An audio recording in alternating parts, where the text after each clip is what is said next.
Now we move on to the skin layers, that is the epidermis and its individual layers. Let's start with the stratum basal. It contains single layer of cuboidal or low columnar cells and melanocytes can be seen here. Then we move on to stratum spinosum. Several polyhedral cells called keratinocytes are present and it produces cytokeratin protein which is required for keratin formation. The cells are held together by desmosome. During fixation, histological preparation causes shrinkage of the cell membrane and gives rise to the spiny appearance. Hence, it is called as stratum spinosum or as the prickle layer cells. Now, next we move on to the stratum granulosum. There are 2 to 3 layers of fusiform cells containing keratohyalin granule that form the keratin. Next we move on to the stratum lucidum. This is seen in thick skin only. It is amorphous, homogeneous layer with traces of flattened nuclei. Now we move on to the last layer, that is the stratum corneum. There are several layers of dead cells without nuclei that are seen here. Dermis. Dermis is also called as corium. It is the deep vascular layer derived from the mesoderm. It is composed of connective tissue, blood vessels, lymphatics and nerves. The connective tissue is arranged into superficial papillary layer and deep reticular layer.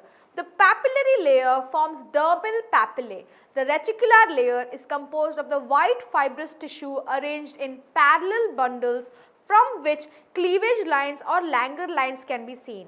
Now let's look at something called as Langer lines. These are important in cosmetic surgery. Incision along these lines heals faster and minimal scar can be seen because a few collagen fibers are present along this line. Now let's see something called as a dermatome. Dermatome is that area of the skin that is supplied by a single spinal segment. Now what is the importance of dermatome? Neurological examination for localizing the spinal segment. The example for this is herpes zoster infections. Let's look at the difference between thick skin and thin skin. Thick skin is present in the palms, soles, lateral surfaces and tips of fingers and toes, while the thin skin is present in all the other body areas. Coming to the other differences between the thick skin and thin skin, the epidermis is thick and is formed of thick malpighian layer, thick granular layer, presence of lucidum layer and very thick horny layer when it comes to your thick skin. Coming to this thin skin, the epidermis is thin and is formed of thin malpighian layer, very thin granular layer, no lucidum layer and very thin horny layer. No hair follicles are present in thick skin while there are hair follicles which are present in the thin skin. There are no sebaceous glands in the thick skin while there are presence of sebaceous glands in the thin skin. There is no erector pili muscles in the thick skin while there are presence of erector pili muscles in the thin skin.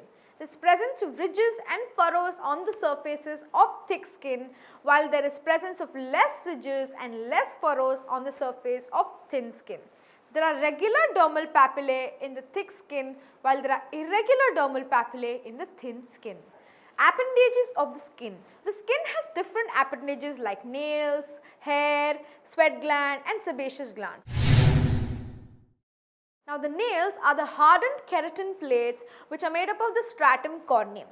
Each nail has the following parts. The root, that is the proximal hidden part which is buried into the nail groove and is overlapped by the nail fold of the skin. The free border is the distal part free from the skin. The body is the exposed part of the nail which is adherent to the underlying skin. The proximal part of the body presents a white opaque crescent called as a lunule.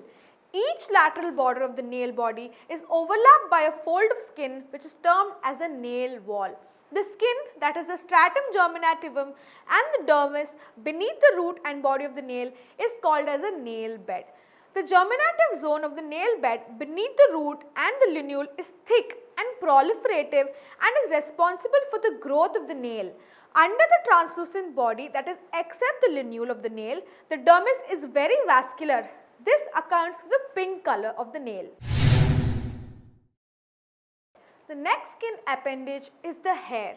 The hair contains the root which is present below the surface and the shaft that is present above the surface. Then there is something called as a cortex which is keratinized and pigmented. Then there is the medulla, which is basically the soft keratin. The hair follicle is the deeper part and the hair bulb is the expanded part. The hair papilla is the projection of the dermis with the blood vessels and nerves. Now there is something called a sebaceous gland.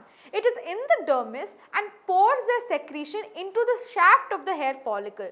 Now erector pillae is a smooth muscle, also called as pilorector muscle, which is below the sebaceous gland and helps squeeze the secretion from the gland into the shaft of the hair follicle.